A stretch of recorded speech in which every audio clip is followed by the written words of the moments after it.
Hello and welcome to the session for the ICA. My name is Barbara Heilmair. I direct the Zephyr Clarinet Choir here in Portland, Oregon, and we have compiled some interviews for you done with 3 of our clarinet enthusiasts from the Clarinet Choir.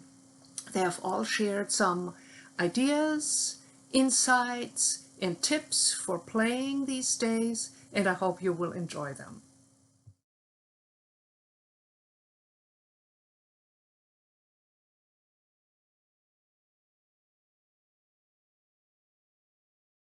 I couldn't get a good sound out of a brass mouthpiece, so they said, here, try this clarinet. And I got a good buzz out of the reed, and that was it. It was done. I was 9 years old and started to play the clarinet. Had a plastic clarinet that was purchased by my parents. And then I started, the director came around once a week and the band played and rehearsed. And then on Saturdays, we rehearsed also. So I kept the clarinet and played all the way through high school. I took a break in college. And then I rejoined when I moved to Oregon, I joined the community band, and they needed saxophone players. So I just happened to play saxophone when I was in high school in a pit band. So I played saxophone and then eventually migrated to clarinet. So that was fun. It's been 60 some years that I've been playing the clarinet off and on. And it's actually more enjoyable now because I found out one amazing thing.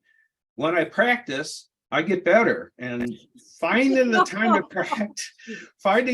practice is the biggest challenge when you're retired. So that's a long story, but moving on.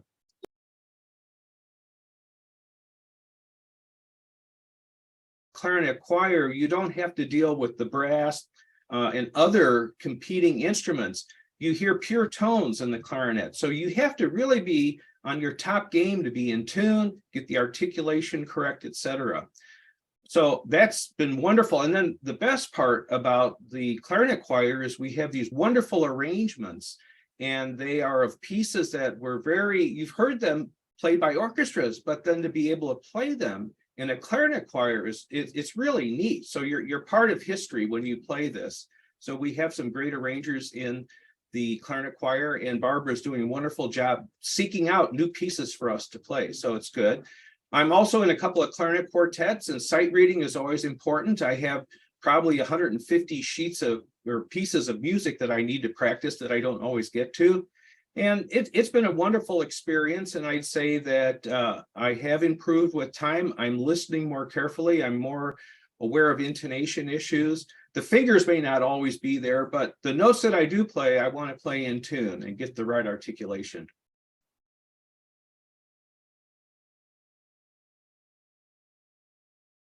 What's really important is that your clarinet be in good shape, because if it's not working properly, if it's playing, and I use the word thin, where you have to really fight to get a note out, take it in to get it repaired or adjusted or whatever, because that if your clarinet is fighting you, then you don't have a really good chance to perform properly. And the other thing is try to find time to practice as best you can.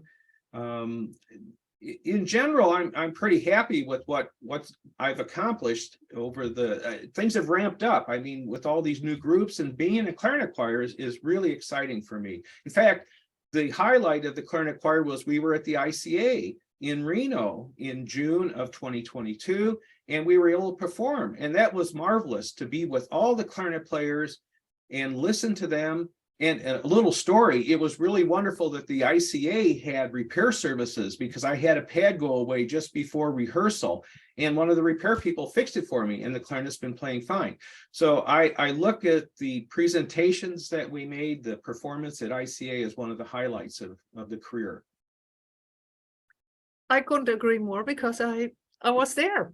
You were the director. I was there. We all got from Portland. The whole choir made it from Portland via jet or driving, and it worked out perfectly. It was amazing.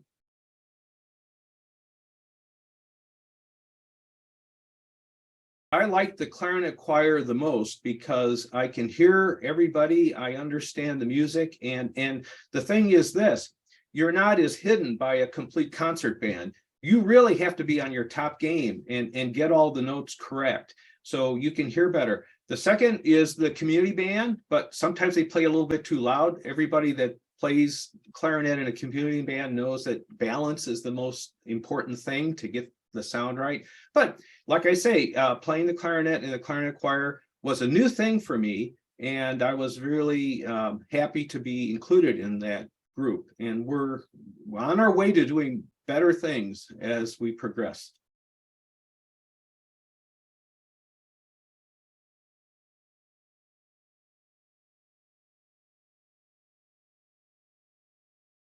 And really no stopping. I've always played clarinet. I switched to oboe for a little while, and it's hard.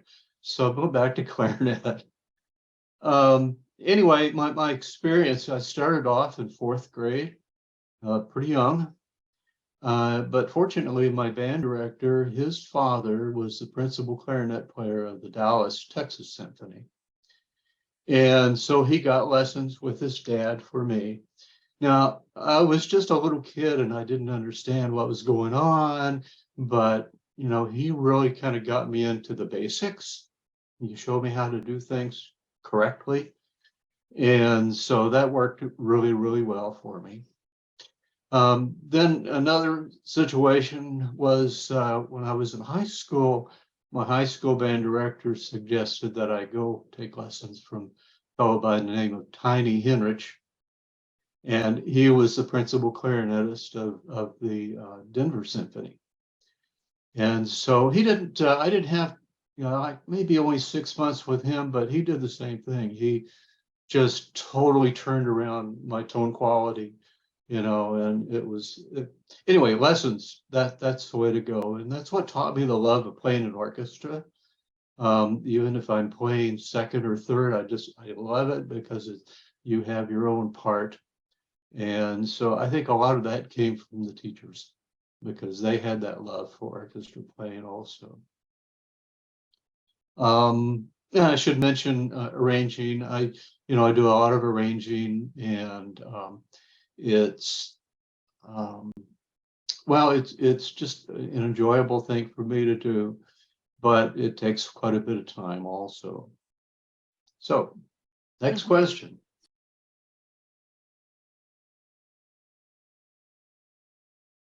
Well, I've tried to retire several times, and even playing in orchestra, I was finding that to be difficult to sit through an entire rehearsal. But then I found this great group of a clarinet choir, and that's just been the group that I'm doing. I do a little bit of subbing still with orchestras in town, and actually I made a pretty nice little job scenery of playing and just doing subbing. I played almost in all the groups except for the big symphony.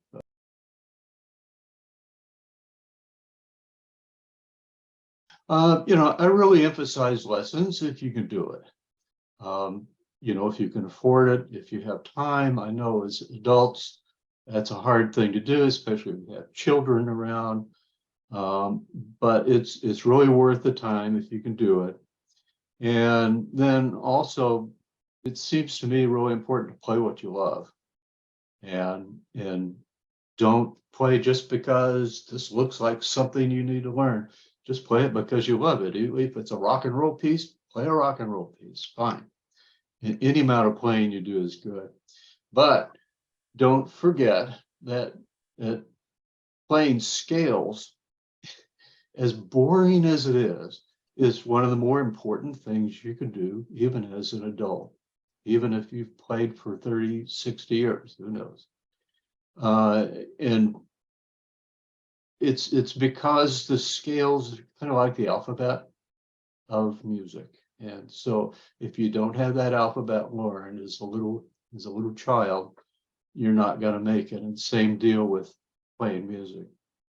And then the last thing is find a group to play in, and see if you could find a group that plays approximately the same level as you do, and maybe a little higher would be great. Because playing in groups.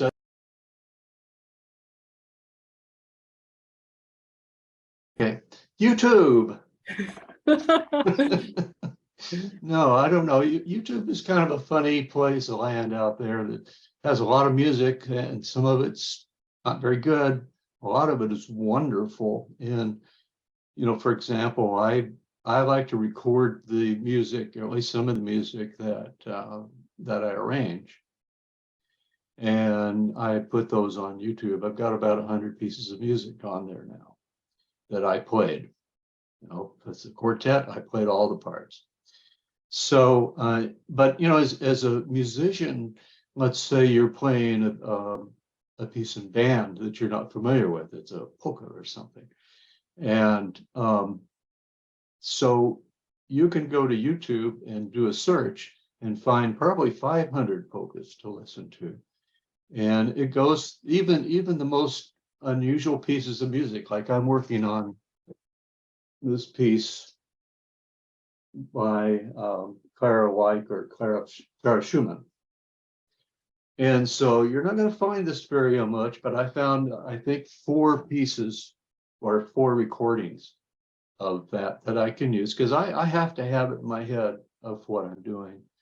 And then if you're playing in a group and you're playing something like this, then you get to know the piece ahead of time. And having it being an oral thing, it's the way to go. So I'm big on YouTube now, Annie. So You're big on YouTube. We'll see how long. Yeah, hopefully for a really, really long time. Yeah. And I couldn't agree more. And that's really a wonderful resource. And especially now coming from you, you've been active in both directions. You uploaded your own recordings, but you also savor the other ones. And of course, knowing your part in a piece and knowing the whole piece is beyond enriching. It's really, really educational.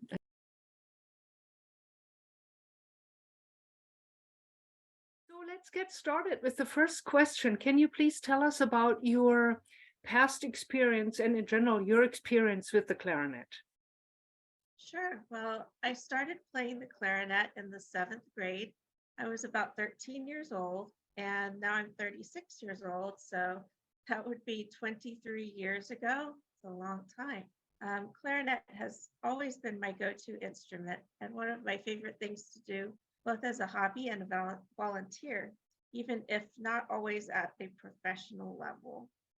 I also took piano lessons as a kid, so that helped me a lot when it came to reading new music on the clarinet.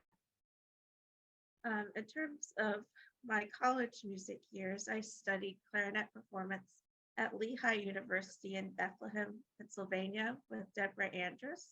And that was my undergraduate degree, was in clarinet performance and music history concentrations. And then I moved to Portland, Oregon to be a graduate teaching assistant for you at Portland State University, where I studied clarinet for 3 years. Some other things of note about my experience with the clarinet. Throughout middle school and high school, music performance on clarinet was definitely one of my favorite ways of expressing myself, right up there with creative, persuasive, and academic writing. The language of playing music on clarinet was just another way for me to make friends with others studying music and to talk musically with an audience.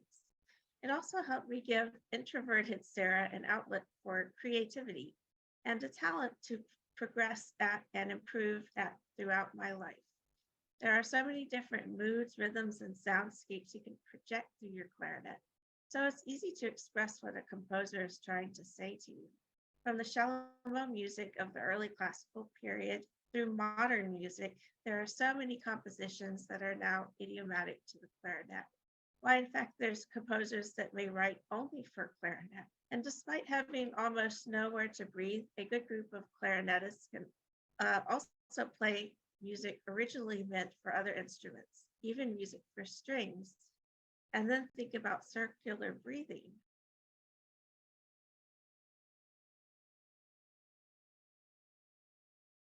So I did take a break from clarinet. I didn't play much for a couple of years.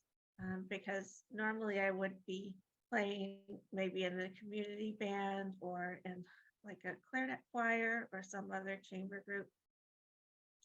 So now that COVID has calmed down a bit, I have begun to play my clarinet more often. I got an email about the upcoming Zephyr Clarinet Choir rehearsals and performances. And though I am in a high-risk group for COVID, I eventually accepted playing clarinet in an ensemble setting again, as I missed all the fun and the intellectual and emotional stimulation of rehearsing and performing in a clarinet choir. So after 2 years or so of not playing, I came back to clarinet to express myself again through the language of music. In terms of how I feel about my playing now, as compared to when I started a long time ago with clarinet, I found some good things and some bad things about my playing that were caused by taking a 2-year-long break. For the good things, I was actually surprised by how much I remembered about playing clarinet. Though I am a bit rusty, I lost some embouchure stamina, and I gained some weight from working from home so often for my current employer.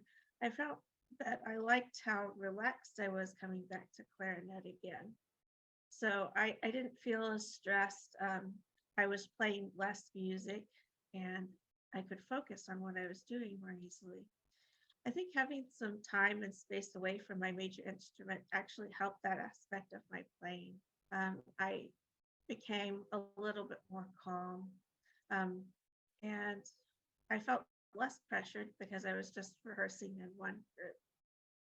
So strangely, I like the strength I gained in my fingers from having bigger fingers. It sounds kind of funny, but I gained a lot of weight, and my fingers, my ring size changed even. But I noticed playing pieces like maybe one of the Weber concertos, there's a polaka, and I could put the clarinet in my mouth and play those runs more easily. So I think I gained some strength in my fingers, so that was kind of nice. But despite these things, I was also sad that I forgot and I unmemorized some of the pieces that I used to play as a graduate student. I remember picking up the clarinet again and fiddling around with the Nielsen, and I couldn't play it at all anymore. So, but this has motivated me to go back to some pieces I've studied in the past, like the Weber concerti and the old clarinet choir music, to bring those compositions back to speed. I'm also hoping that some year I will be able to perform for the annual talent show for the company I currently work for from home. GenPact has an annual talent show. They have both musical performers and then other different talents and skills that you can apply to be in the talent show. So I thought it would be kind of interesting. Last year, a jazz trumpet player won. So I thought maybe that would give me some motivation to do a good job on perfecting the piece.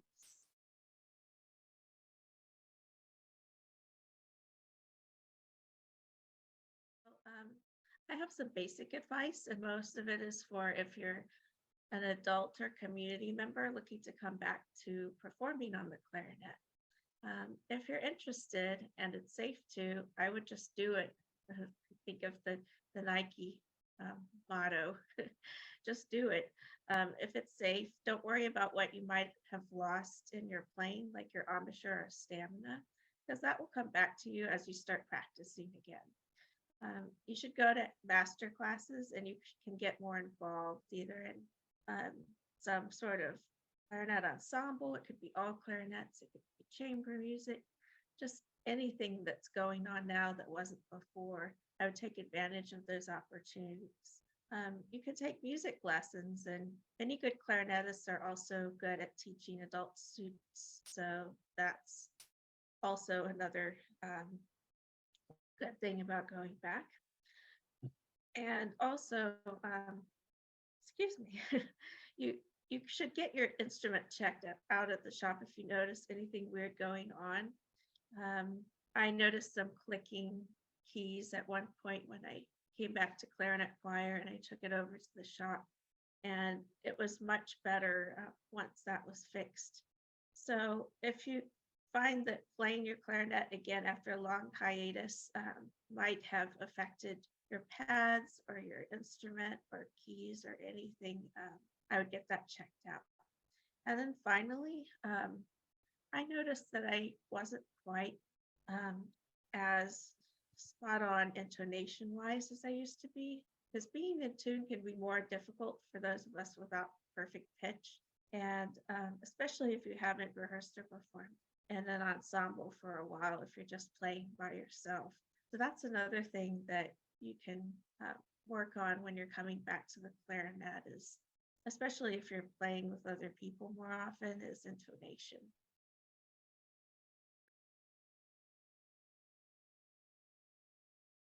And so that whole presentation was compiled by Barbara Heilmair, who unfortunately couldn't be here today, but she's a wonderful teacher and leads an amazing clarinet choir of amateur adults in the Portland area.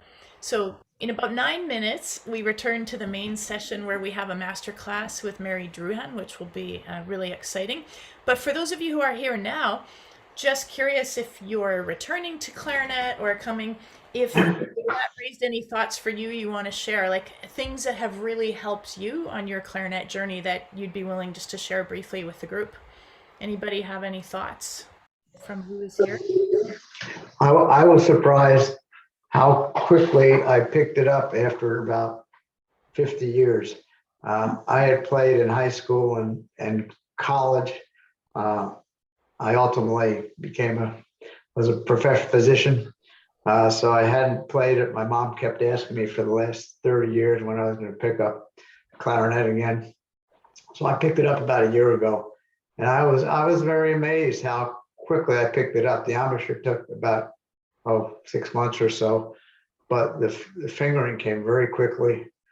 And I suspect I'm better than I was, but I'm still working, so I don't have a lot of time. I spend a half an hour a night usually practicing, maybe more.